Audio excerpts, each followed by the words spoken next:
अथ श्रीशनिकवचम्। अस्य श्रीशनैश्चरकवचस्तोत्रमन्त्रस्य कश्यपऋषिः अनुष्टुप् छन्दः। शनैश्चरो देवता शीं शक्तिः शूं कीलकं शनैश्चरप्रीत्यर्थं जपे विनियोगः। नीलाम्बरो नीलवपु किरीटी गृध्रस्थितस्त्रासकरो धनुष्मान् चतुर्भुजः सूर्यसुतः प्रसन्नः सदा मम स्यात् वरदः प्रशान्तः। ब्रह्मोवाच शृणु त्वमृषयः सर्वे शनिपीडाहरं महत् कवचं शनिराजस्य सौरेरिदमनुत्तमं कवचं देवतावासं वज्रपैञ्जरसंज्ञकं शनैश्चरप्रीतिकरं सर्वसौभाग्यदायकम्।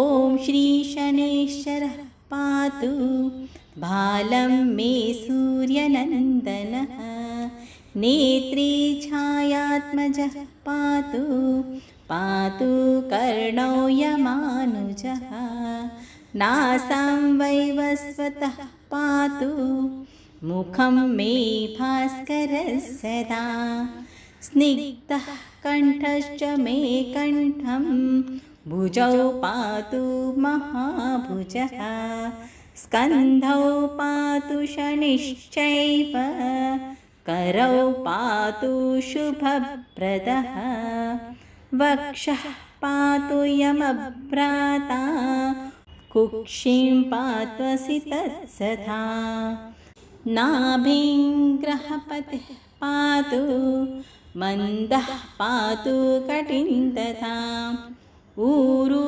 ममान्तकः पातु यमो जानुयुगं तथा पादौ मन्दगतिः पातु सर्वाङ्गं पातु पिप्पलः अङ्गोपाङ्गानि सर्वाणि रक्षेन्मे सूर्यनन्दनः इत्येतत् कवचं दिव्यं पठेत् सूर्यसुतस्य यः न तस्य जायते पीडा प्रीतो भवति सूर्यजः व्ययजन्म द्वितीयस्थो मृत्युस्थानगतोऽपि वा कलत्रस्थो गतो वापि सुप्रीतस्तु सदा शनिः अष्टमस्ते सूर्यसुते व्यये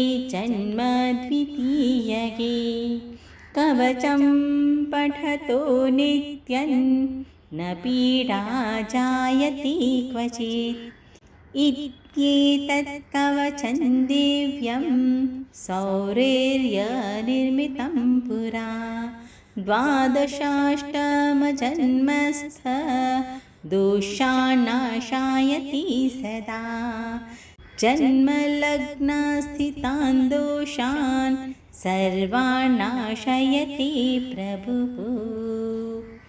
इति श्रीब्रह्माण्डपुराणे ब्रह्मनारदसंवादे शनैश्चरकवचं सम्पूर्णम्। ॐ नीलाञ्जनसमाभासं रविपुत्रं यमाग्रजं छायामार्तण्डसम्भूतं तन्नमामि शनैश्चरम्। ॐ नीलाञ्जनसमाभासं रविपुत्रं यमाग्रजं छायामार्तण्डसम्भूतं तन्नमामि शनैश्चरम्। ॐ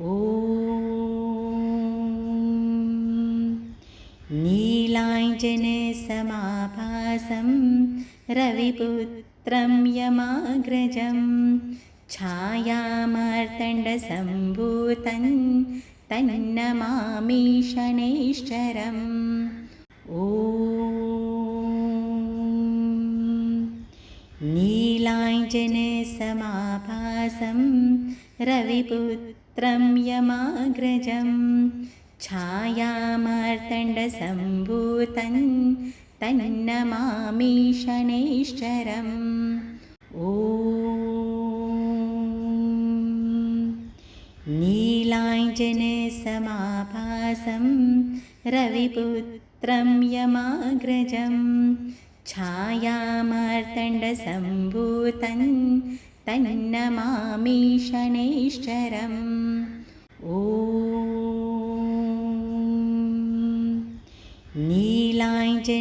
नीलाञ्जनसमाभासं रविपुत्रं यमाग्रजं छायामार्तण्डसम्भूतं तन्नमामि शनैश्चरम् ॐ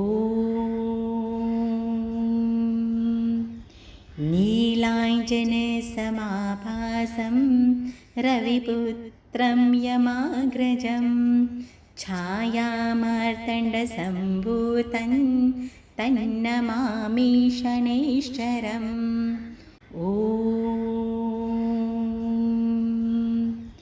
नीलाञ्जनसमाभासं रविपुत्रं यमाग्रजं छायामार्तण्डसम्भूतं तन्नमामि शनैश्चरम् ॐ प्रां प्रीं प्रों सः शनैश्चराय